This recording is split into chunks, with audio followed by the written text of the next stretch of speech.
Hello, everyone. Welcome back to our channel, Kelly and Mark Official and New Video. I hope everyone is well and having a nice day. Before we begin the video, please subscribe and give the video a thumbs up. In most cases, I am not the one who is responsible for breaking restaurant news on morning television, but here we are. As soon as the last Hooters restaurant in New York City discreetly closed its doors, it prompted a reaction that was nearly instantaneous. People on the internet expressed shock, sentimentality, and in some cases, a straightforwardly dramatic reaction to it. In all honesty, I do understand. For many years, the bright orange emblem of Hooters was a sight that was instantly recognizable all over the United States. This is still the case in several cities. New York City, on the other hand, is where the story has finally reached its conclusion. I laughed about it on air with my husband, Mark Consuelos, who is also a co-host, just after I found out about the news for the first time. I couldn't help but show him a little bit of teasing. Well, Mark, now who are you going to date? I asked him while looking at him and saying something along those lines. It was a joke, of course, but the moment captured something intriguing. The closing of the last Hooters restaurant in New York was not just another restaurant going out of business. For many people, it felt like the end of an era in terms of culture.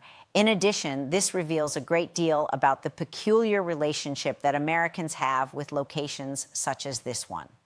Despite the fact that New York City is a location that is continuously reinventing itself, certain names remain in the city for decades, becoming a part of the city's cultural background. Restaurants open and close every day, and entire neighborhoods undergo transformations nearly overnight. For example, one of those names was Hooters. The restaurant chain was initially established in Florida in the early 1980s, and it quickly expanded across the United States. The formula was straightforward and easily recognizable: wings, sports broadcast on large screens, and servers dressed in the brand's famous uniform. Over the course of time, the concept evolved into one of the most recognizable restaurant brands in the United States. However, New York has always been a challenging location for large chains to operate in. For a number of years, the city was home to a number of Hooters restaurants. For instance, tourists would stop by after they had finished sightseeing, sports enthusiasts would drop in during major games, and curious visitors would come simply to see what all the fuss was about. However, over time, those Hooters restaurants began to disappear. Increasing rent, shifting preferences, and a restaurant scene that was intensely competitive all contributed to the exodus of numerous national chains from Manhattan for the first time. And we have reached the end of the list. While we were discussing it on our program, I saw something that caught my attention.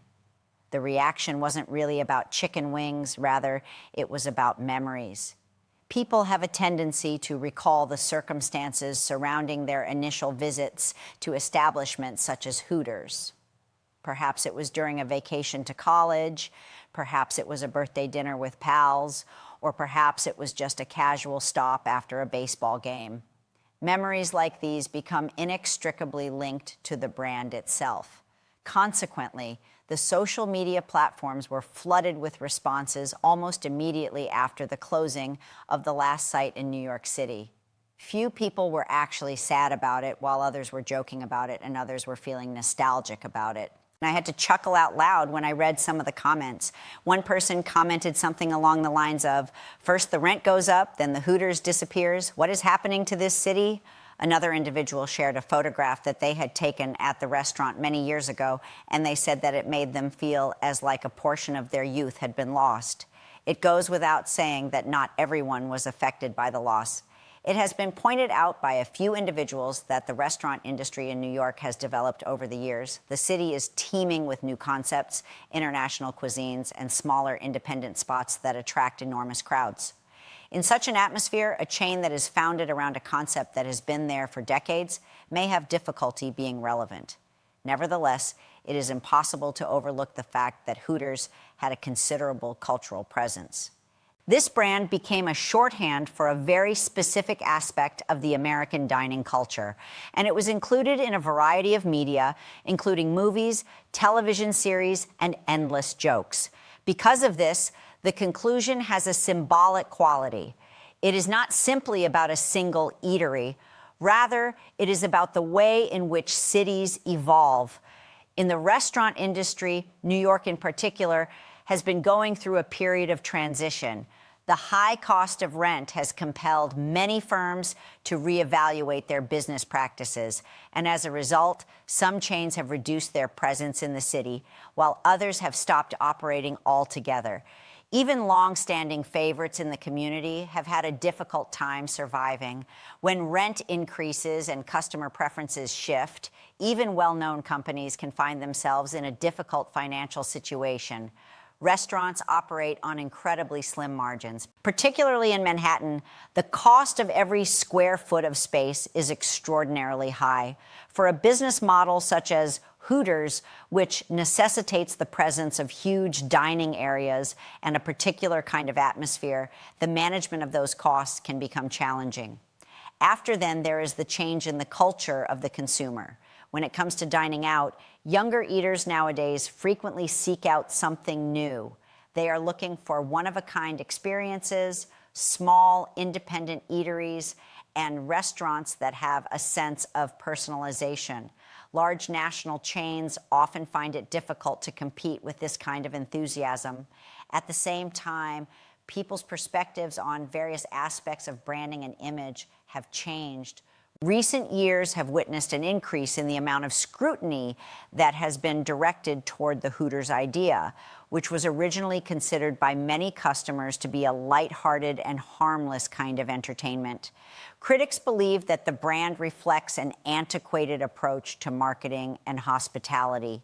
On the other hand, proponents argue that it is merely a component of popular culture in the United States and that it should not be taken as seriously as it is. Since the beginning of the company, this discussion has been going on.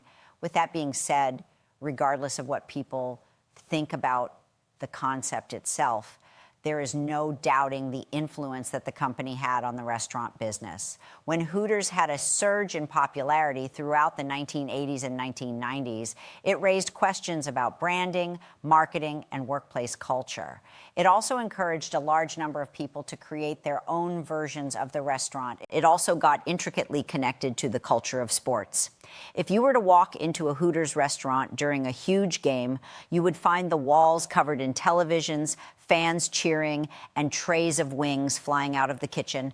A great number of individuals found that atmosphere to be appealing. This kind of atmosphere used to attract large audiences in New York, which is a city where sports fans are extremely passionate about teams such as the New York Yankees and the New York Knicks. However, times progress. A significant number of sports fans increasingly congregate in smaller neighborhood establishments rather than large themed chains as a result of the impact that streaming has had on the way people watch games. And if these routines change, eateries are required to adjust or risk going out of business. During our conversation on air, I joked with Mark about the closing, and it was a combination of lighthearted and thoughtful moments. The joke was successful because people quickly grasped the reference. Hooters has been a part of American culture for such a long time that everyone is aware of what it stands for. But there was a straightforward realism hiding beneath the comedy. In New York City, yet another well-known name has inexplicably left the city. It is more common than most people know that this occurs. The number of restaurants that open and close in this area is astounding. Some of them only remain open for a few months, while others endure for decades before finally shutting their doors. However, each and every closure has a narrative to tell about the city itself. Sometimes it's because of costs that are going up, sometimes it's because of preferences that are shifting, and sometimes it's just because time is moving forward. The history of Hooters in New York includes elements of all three components in varying degrees. It is possible that long-term residents of the city would have a sense of disbelief upon learning that the brand has been removed from the city. After all, for many years, it was but another recognizable stop among thousands of restaurants. New York, on the other hand, is rarely the same. Alterations are made to the skyline, neighborhoods are rearranged, and businesses come and go regularly. Despite the fact that it may occasionally require one to part with something that is familiar, The city's ongoing change is a significant component of what makes it so intriguing. And with that, I am brought back to the current happenings on our show. The audience in the studio chuckled when I made a joke about the closure of the studio. It was one of those fast jokes that are broadcast on television in the morning that people forget 5 minutes later. On the other hand, the response on the internet suggested something more significant. People started sharing their own personal experiences with Hooters, and old photographs began to appear. They recalled things like road trips, sports nights, and uncomfortable first dates. My thoughts was brought back to the fact that restaurants are never simply restaurants. The sites are used for gathering. Memories are framed against these backdrops. In spite of the fact that the meal is straightforward or the notion is contentious, the experience becomes ingrained in the lives of individuals. So when a location is no longer there, the memories associated with it suddenly feel a little further away. Naturally, the Hooters brand is not completely extinct at this point. Despite the fact that the company continues to modify its business model and experiment with new forms, there are still locations that are operational all over the world and in the United States. New York City, on the other hand, has fully moved on. At a location that is well known for its capacity for continuous innovation, the final Hooters restaurant quietly shut down, and the city scarcely halted before continuing along. Even so, the event prompted a discussion to take place. Reminiscence, culture, and the evolution of cities were topics of conversation among the attendees. Moreover, it's possible that this is the true reason why the story became viral. This was not merely a matter of chicken wings.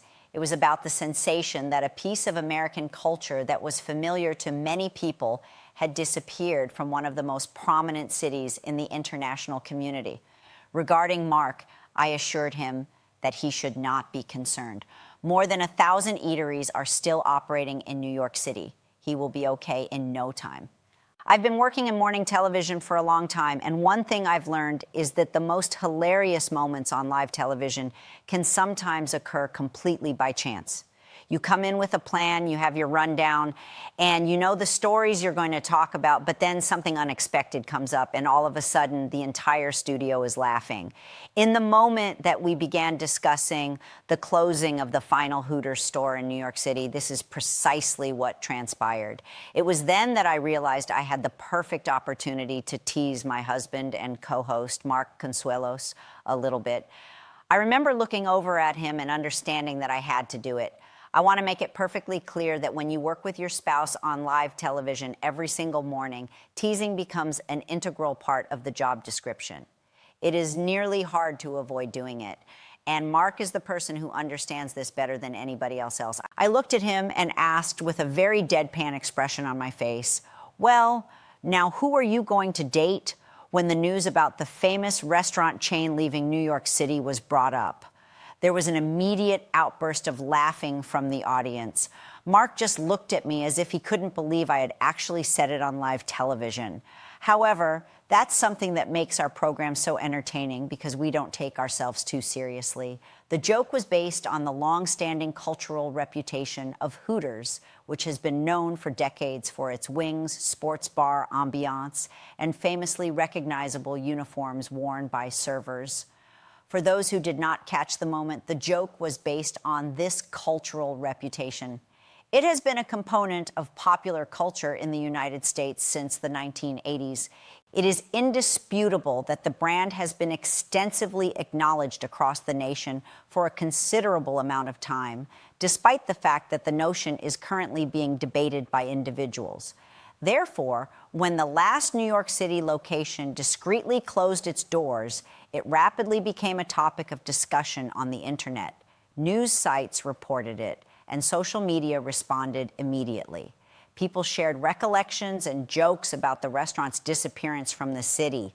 This, of course, made it an ideal topic for the morning program broadcast. Some of the subjects on our show, Live with Kelly and Mark, are serious, while others are just fun talking points that elicit a response from viewers.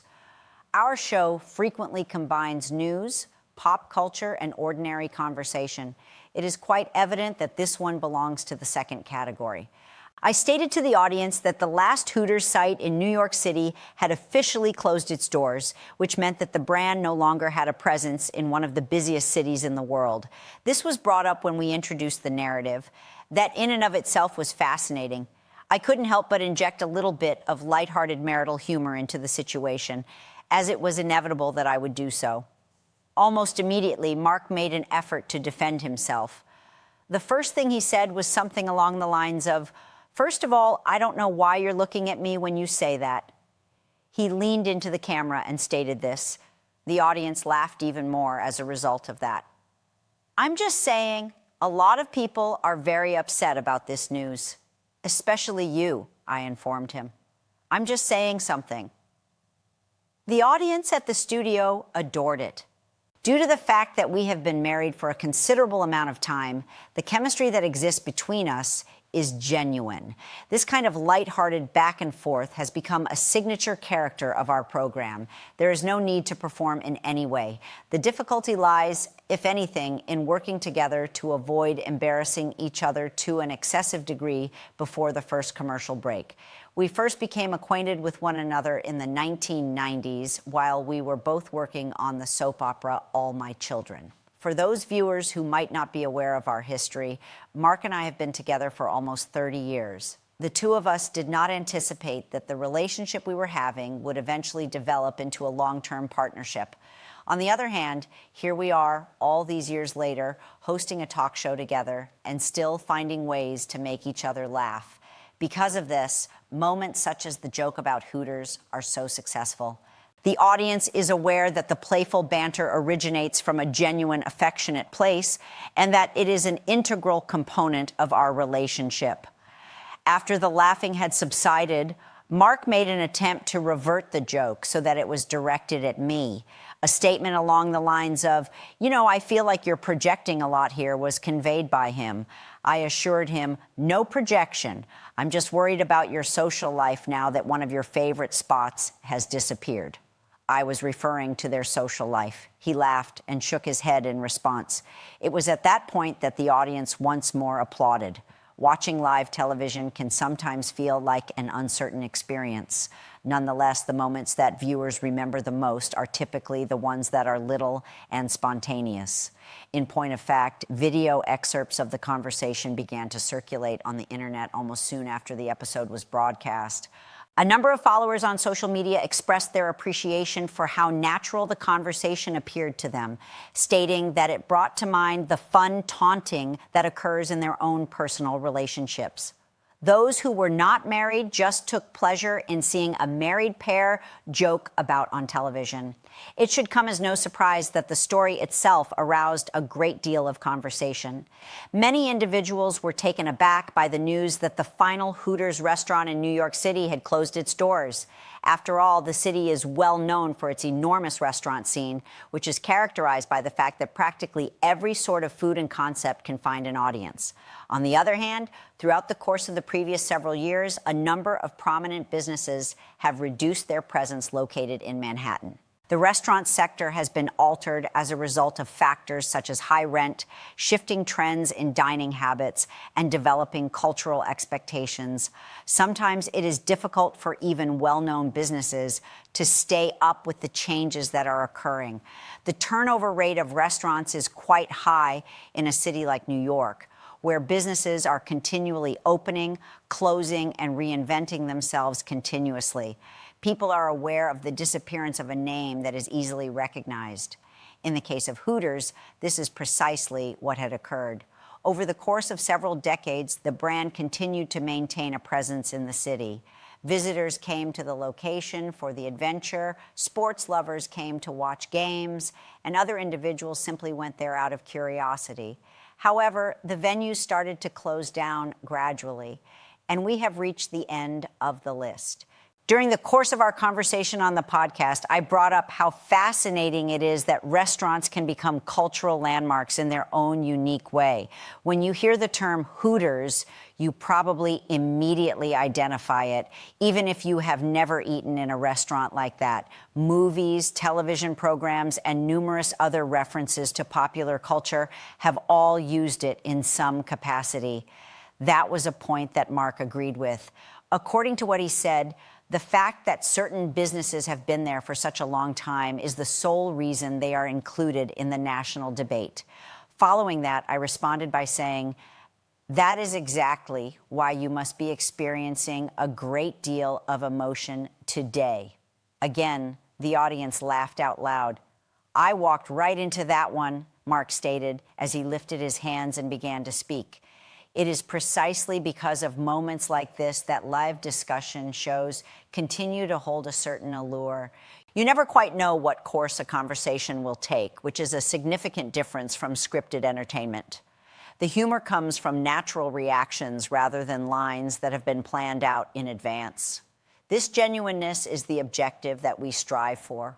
We want the audience to have the impression that they are present in the room with us as we discuss the news of the day from our perspective. At times, this necessitates having serious conversations. On other occasions, it entails making jokes about a restaurant that is closing down and acting as if my spouse has lost his preferred place to go out on dates.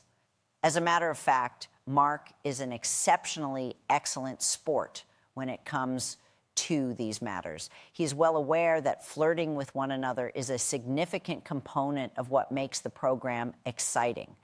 If he ever finds himself in a position where he can utilize his humor to his advantage, he does not hesitate to make use of it. It is reasonable. When all is said and done, marriage is a long game. As we moved on to the next portion of the show, the crowd in the studio continued to smile throughout the entire performance. I had hoped that the joke would land exactly where I had hoped it would. It was simple, lighthearted, and a little bit wicked all at the same time. Later on that day, we began to see headlines and excerpts from the event spreading online. People shared the video and remarked on the exchange that had taken place. A number of people expressed their admiration for the ease with which we appeared to be teasing each other on video. Others made jokes about how Mark ought to be given the opportunity to answer during the subsequent episode. I informed him that he is free to give it a hit. However, he is aware that I will most likely have another joke prepared. In the end, it is precisely this aspect that contributes to the overall enjoyment of hosting Live with Kelly and Mark.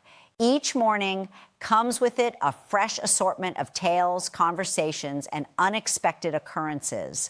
There are days when we talk about serious subjects, and there are other days when we chuckle about incidents from popular culture, such as the closure of a well-known restaurant. There are also instances when I get the opportunity to tease my husband on live television and make the entire studio audience laugh. This happens when the moment is exactly right. I wouldn't say that's a terrible way to begin the day. Thanks for watching this video, and please subscribe to our Kelly and Mark official YouTube channel for more updated